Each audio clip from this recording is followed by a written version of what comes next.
Assalamualaikum warahmatullahi wabarakatuh. Saya nama Benny Febrianto, NPM 1820227. Saya di sini ingin mempresentasikan hasil proposal saya, yaitu hasil penelitian tindakan kekerasan seksual yang dialami anak sekolah dasar di Kecamatan Gunung Sari. Puji syukur kehadiran Allah Subhanahu wa taala atas kehadirannya yang telah melimpah rahmat hidayah dan inayahnya kepada penulis sehingga penulis dan menyelesaikan proposal penelitian. Sehingga berkat dukungan itu semua penulis dapat menyusun dan menyelesaikan proposal penelitian ini. Dan saya langsung ingin memulai latar belakang. Perkembangan zaman tidak hanya membawa dampak positif namun juga menimbulkan dampak negatif bagi manusia yang sulit untuk dihindari, termasuk permasalahan kekerasan seksual anak. Hingga saat ini belum menemukan solusi yang tepat. Kekerasan seksual anak menjadi semakin kompleks. Maraknya pelecehan seksual yang terus-menerus menjadi sangatlah membuat kekerasan, terutama bagi para orang tua yang memiliki anak perempuan. Menurut Komisi Perlindungan Anak Indonesia (KPAI), ada 2.700 kekerasan terhadap anak selama tahun 2020. Pelecehan seksual ini tidak hanya memberikan dampak pada fisik korban namun juga memberikan dampak secara mental atau psikis. Untuk dampak yang secara fisik, memang dalam terhadap pemulihan tidak terlalu membutuhkan waktu yang lama, namun pada dampak mental ini membutuhkan waktu yang sangat lama untuk memulihkannya. Bahkan ada juga sampai menderita masalah kejiwaan sampai pada tindakan bunuh diri karena tidak kuat menahan penderitaan dan rasa malu yang dideritanya. Karena tidak kuat menahan derita, tentunya ini sangat merasakan, terutama pada kaum perempuan yang takut jikalau akan pergi sendirian keluar rumah maupun ke tempat lain. Pelecehan seksual seakan menjadi momok yang mengerikan bagi penghalangan pelajar ataupun mahasiswa di Kabupaten Serang, di Kecamatan Gunung Sari ini. Masalah pelecehan seksual ini masih sering terjadi. Satunya beberapa kasus pelecehan seksual yang terjadi pada guru dan muridnya. Sungguh terkesan sangat tidak sepatutnya oknum guru sebagai orang yang harus digugu dan ditiru malah melakukan perbuatan tidak terpuji. Sebenarnya jika anak dibekali mengetahui untuk menjaga dirinya, maka kasus pelecehan seksual dapat diminimalisir. Hasil penelitian Fatimah Rahmah 2014 menemukan bahwa peserta didik kelas 5 SD yang ia teliti sebanyak 94,4% anak memiliki intensi yang kuat dalam menampilkan perilaku menjaga ranah pribadi, sementara signifikan person yang paling berpengaruh dalam berbentuk intensif adalah orang tua. Hal tersebut menunjukkan peran orang tua sebagai orang dekat dengan anak sangat penting. Pencegahan tersebut dapat dilakukan melalui pendidikan seksual untuk mencegah adanya kekerasan seksual. Berbagai pihak, tidak hanya orang tua, juga pihak-pihak lain termasuk sekolah, untuk mencegah kasus pelecehan seksual. Menurut Boyke Dianugraha 2010, pendidikan seks adalah mengenal untuk anak-anak tentang jenis kelamin dan cara menjaganya baik dari sisi kesehatan dan kebersihan, keamanan, serta keselamatan. Dengan demikian dapat dikatakan bahwa fokus pendidikan seks adalah bukan hanya pemberian pengetahuan tentang organ reproduksi, tetapi juga terkait dengan moral dan etika agar tidak salah dalam mempergunakan organ reproduksi tersebut.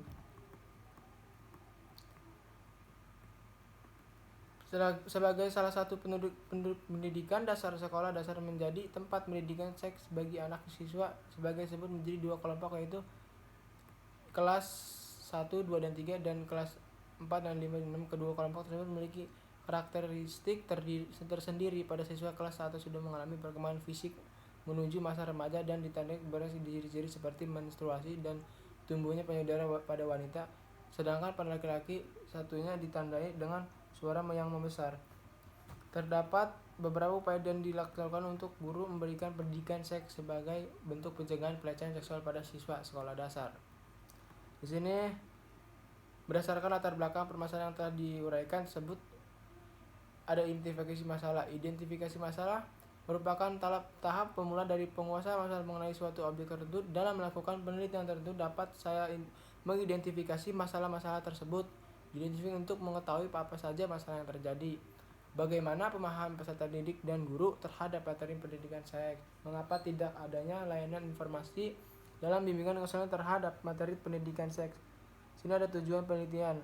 Tujuan penelitian dilaksanakan untuk memperoleh informasi dan data informasi mengenai pokok-pokok permasalahan yang dibahas. Adapun tujuan penelitian yaitu untuk memenuhi mengetahui kekerasan seksual anak yang dialami untuk sekolah dasar yang berada di Kecamatan Gunung Sari, yaitu menganalisis pemahaman serta pendidikan guru terhadap materi pendidikan seks, menganalisis tidak adanya layanan informasi dan bimbingan konseling terhadap materi pendidikan seks. Kegunaan penelitian. Hasil penelitian diharapkan memiliki gunaan yang itu kegunaan teoritis dan kegunaan manfaat praktis, yaitu kegunaan teoritis penelitian diharapkan dalam memberikan masukan bagi pengembangan ilmu kesejahteraan sosial yang berkait tentang kekerasan seksual anak-anak yang dialami anak sekolah dasar. Manfaat praktis. Bagi siswa dapat informasi dan pengetahuan penting yang pendidikan seks. Bagi guru memberikan informasi tentang pendidikan seks untuk mencegah pelecehan seksual pada peserta didik. Bagi sekolah memberikan masukan bagi sekolah untuk menambahkan BK dan materi pendidikan seks di sekolah. Di sini ada kerangka konseptual.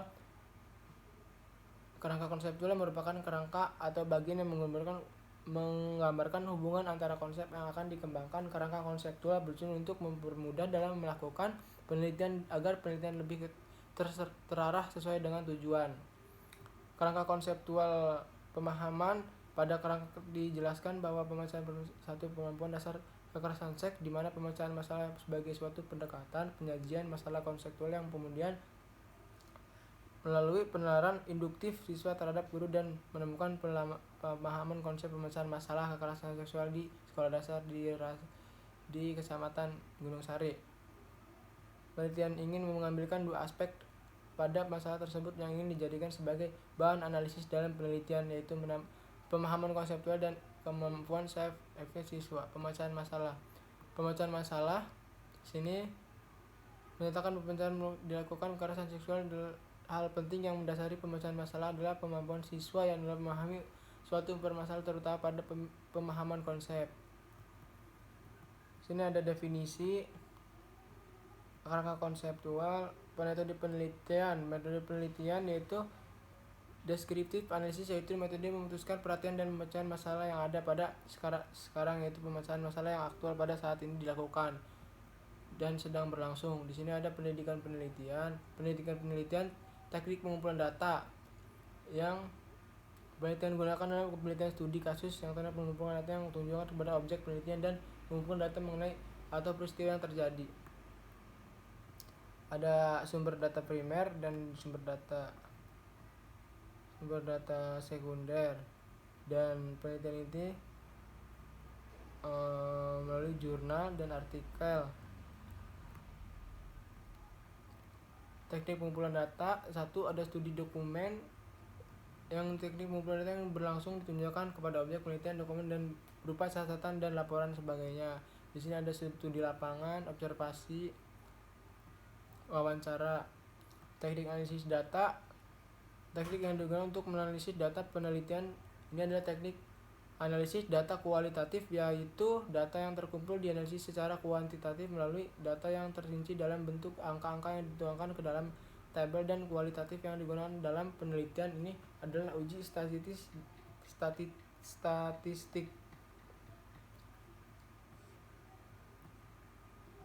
Di sini lokasi penelitian yaitu penelitian di Kecamatan Gunung Sari, Kota Serang, Banten. Penentuan lokasi penelitian disarankan pertimbangan sebagai berikut, yaitu ada kekerasan seksual, data-data berdasarkan observasi, dan waktu penelitian.